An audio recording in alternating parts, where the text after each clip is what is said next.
Aloha and welcome to Hawaii Preppers Network 808. What is a bank run? When a bank's customers lose trust in the institution and withdraw their deposits, simultaneously, they can cause a bank to fail. Bank runs can and do happen when many customers concerned about a bank's solvency and the safety of their deposits try to withdraw their balances at once. This drains the bank's reserves, and as more customers try to make withdrawals, the bank runs out of cash to fulfill them. Now, this occurs because banks don't actually keep their customers' money sitting around on hand gathering dust. They use most of it to make more money by providing loans and investing in securities while keeping only a small percentage of it on hand to service withdrawals. Now, what happens during a bank run? Any cause of panic, such as a supply shock, a war, or a stock market crash, can spark fear and mistrust in customers of a bank or other financial institution because whatever the reason, they believe it is going to fail. Then the customers all withdraw their money from the bank at the same time, which forces the bank to liquidate its assets. As the bank loses its money, it also cannot pay interest on its loans and other investments, and a self-fulfilling prophecy occurs because it really does go out of business. A series of bank runs occurred during the Great Depression. In fact, many say this prolonged the financial crisis into a decade-long ordeal. During the Roaring '20s, banks made it easy for investors to speculate by introducing the concept of margin, which meant investors could buy stocks on borrowed money, sometimes for as little as 10% of their share value, which would come back to haunt them when the market crashed.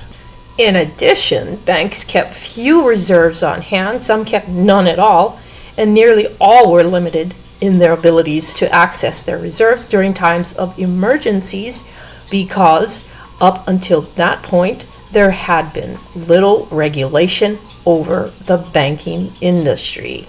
There's a lot of history regarding bank runs over the decades of the United States as well as in other countries. Do look into that, do your research, and you'll find quite a lot of information on that.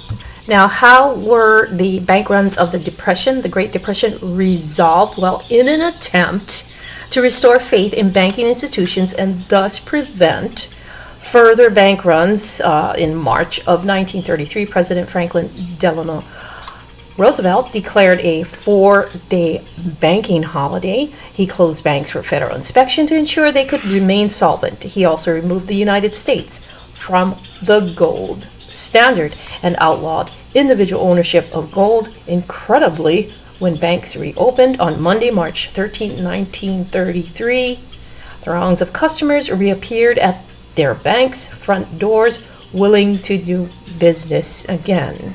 Congress also passed banking reforms, such as the 1933 Banking Act, more commonly known as the Glass-Steagall Act, which created the Federal Deposit Insurance Corporation, FDIC, and established rules to prohibit banks from acting like investment entities.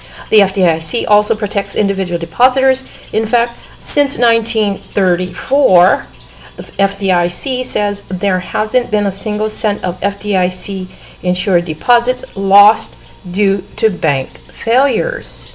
Now, I think we all know that the FDIC will more than likely have issues if there is bank runs and it's spread across the nationwide, and trying to cover millions upon millions of depositors' funds, especially those above 250,000 as well as those below 250,000.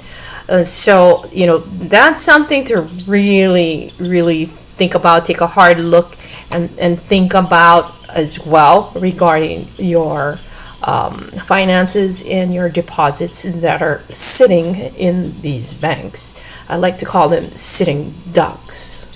Another thing that, I'm so well aware of is that a lot of people are aware of what's going on financially in the markets with their deposits and their banking systems and so forth. They're well aware of bank runs, bailouts, bail-ins can occur at any given moment. Also, through the years, people have been withdrawing their funds and or having difficulty withdrawing their deposits. So a lot of people have also been transferring their deposits into more secure and safer portfolios, perhaps gold and silver, part of it, and some other different assets they've been transferring it into, as well as transferring it to Bitcoin.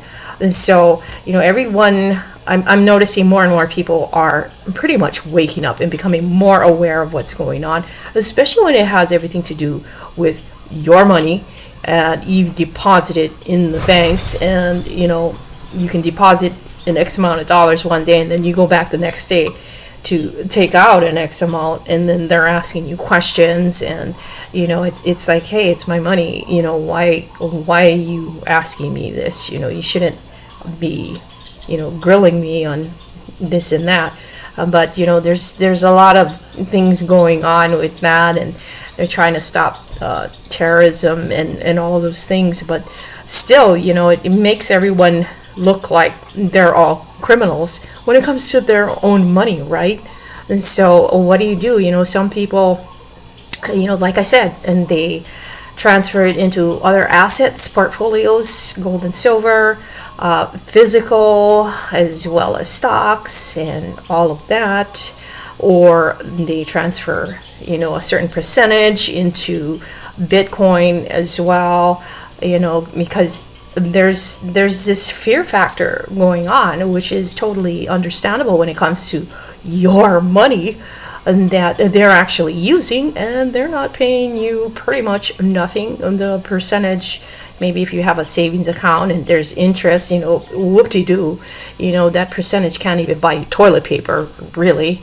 But yeah, there's just a lot of things going on financially, and it's not just in our United States here, it's in different countries. I noticed that for years China has been going through quite a lot of difficulty when it comes to accessing and withdrawing their deposits. They're coming into more restrictive measures where they need to show documentation, and it's just crazy. It's insane that people have to go through these difficulties just to access their money. For myself, I just keep a small amount of money in one of our banks to cover our bills, all our utility bills, electric, all of those things that need to be covered, mortgage and so forth, all of that. But I don't keep any more than what is needed in there. I do have assets that I invest in, so I have a certain percentage there in those assets that I invest in as well. And I do happen to have an emergency cash fund on hand in the event that the electricity goes out and I cannot access that bank machine, that ATM, because there's no electricity, so nothing's gonna be working here. And so I make sure that I have an X amount on hand in my emergency cash fund as well, so that I could cover any needs that I might have to go to get. But preparing ahead of time alleviates and eliminates doing things like that. And that's why we do what we do as preppers. We have the basic water on hand, lots of water, And then we also have, like, a lot of our canned goods. We have a lot of different canned goods, because if there isn't any electricity and everything is shut down, how are you going to be able to access and buy any of these things? Yeah, some may be open and you may be able to pay in cash, but you also need smaller denominations to be able to do that. You're not going to be able to pay in, like, say, $100 bill, $50 bill, and maybe even a $20 bill. So you want to get like ones, fives, perhaps tens, the biggest, and have a lot of coins on hand. But this is good to have for now in your emergency fund stash, just in case. It's better to have and not need than need it and not have it. But you always want to remember to always have your pet food on hand, and get the amount of pet food that you think you need, and stock up on all of these things. This is all part of preparedness, and all of the things that you need to prepare for and have in case of any type of emergency, because we're in the day and age now of everything and anything happening at the drop of a hat, and the hat's been dropping left and right every day, and we've been seeing, witnessing, and experiencing all of these things. It's very crazy, this world that we live in now. It's also a good thing to have precious metals that stores your wealth. It reserves your future wealth. Different types of metals: gold, silver, constitutional. Silver is great. It's barterability of utilizing in smaller fractional amounts, in the event that we go into that area, in the event that the crisis is really extreme and we need to go into bartering. It's good to start bartering actually now. Get into the habit of bartering with your neighbors, friends, perhaps co-workers, family members as well. I started bartering with neighbors and friends, I think about a couple years ago. So I barter on a regular basis, so it's something that I'm used to already. I'm kind of conditioned to bartering, so that's something to get into now ahead of time. And if you need to use your constitutional silver, I think you would need to have some basic knowledge on the value of that silver. And if you're doing a bartering transaction with another individual, I think the other individual would also need to have some type of basic knowledge regarding the value of that silver, because the other currency and those coins included with it will be worthless. And so, I think everything in connection with one another is very valuable, and having the knowledge and the skill set when it comes to all things preparedness, whether it's precious metals, whether it's growing your own food, repairing things around the home, providing any type of services as a bartering skill, for neighbors, friends, and so forth. All of these things are really, really important as a prepper, and making sure that you are restocking if your stocks are, becoming low.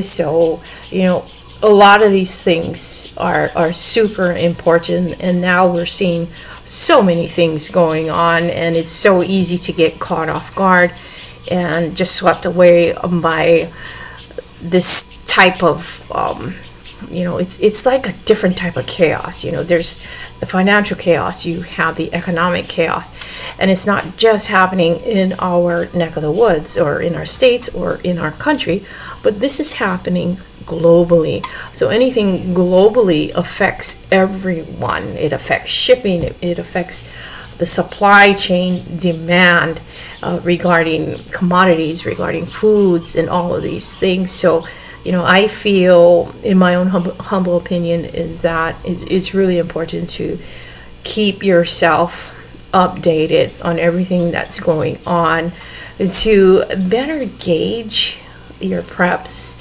and what you're doing for you and your family, and just preparing ahead of time. Now we're also seeing, the rise in prices and inflation. We're seeing shrinkflation as well in the products that we normally buy, and a lot of us are like downsizing from the main brand names to lower brand names. Nothing's wrong with that. That helps our pocketbook during this time with the high cost of living everywhere in our state, in our country. And we got to keep an eye on all of that as well. It's a never ending process here. Now I've been noticing as well, there's a lot of fear mongering clickbait going on YouTube channels here, which can be confusing to a lot of people. And I know a lot of people love clickbait, they love fear mongering and all of those things. I prefer not to be in that space of fear mongering. And so more along the lines of being more informative as much as I possibly can, and informing myself as well through your comments and your sharing of your advice and tips, which is very much valued and appreciated. So comment away down below how you feel about all of these things, and perhaps you have some ideas that can help the preparedness community during these trying times. I'm also keeping my eye on the border, the border crisis and what's going on in Florida as well. And now there's measles in 16, 17 states here. That's because of the border. They're coming through willy-nilly and not doing anything, about it. And I'm talking about yours truly, not really enforcing anything, and these states have to do all the enforcing themselves, which is totally so wrong. But they got to do what they got to do, and that's that. It is what it is, and they have to just do everything and that's needed. So there's a lot of threats that a lot of people are facing here, with all of that, all of these illegal immigrants and aliens coming into our country left and right. They're being flown into our country without the citizens' knowledge, because they fly them in the wee hours, the red-eye flights. They're doing that in basically a lot of different states, and I wouldn't doubt they're doing it in the state of Hawaii, and they're not saying anything about it. So crazy. And we are witnessing the fall of the United States. It's happening already. We can't say, okay, it's going to collapse. The collapse is coming. It's already collapsing. We're seeing it right now, right before our eyes. And it's very, very sad.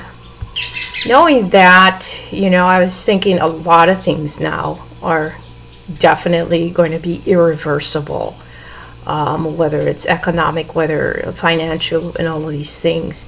So we really need to be on top of our game, and we really need to be prepared in all aspects, in all ways, preparing ourselves, preparing our families, in plans, and having different plans, and preparing and practicing our skill sets and practicing our plans during this time.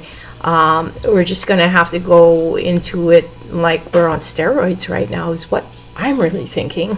But anyway, guys, I think I've rambled on enough. So if you have anything else to add, please be sure to add it below in the comment section. And if you have not subscribed, please do so. I would really, really appreciate that.